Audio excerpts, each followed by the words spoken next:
В 7 районах Уфы стартовала познавательно-приключенческая оффлайн-игра «Уфа играет-2020». Конкуренция будет серьезная, заявлено 400 человек. В этом году в связи с дистанционным обучением мы, школьники, колоссальное количество времени проводим за компьютером. И вот, наконец-то, для нас выделилась крутая возможность вернуться к физической и мозговой активности на улице. В рамках программы «Уфа. Любимый город» проводит оффлайн-игру «Уфа играет-2020».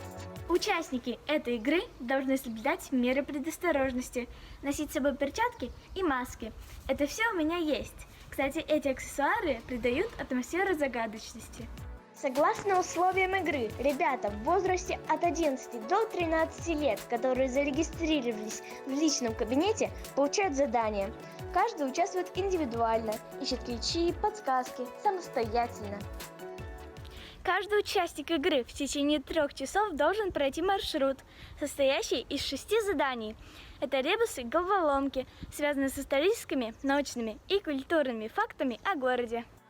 После выполнения задания участники получают ключ-код. Это буква, слово или часть фразы.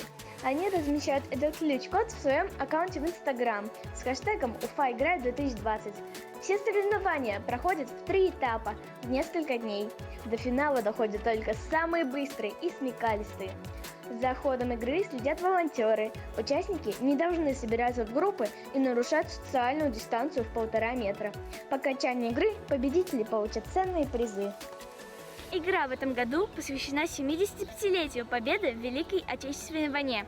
Так что поиски клада сопровождаются историческими, научными и культурными фактами.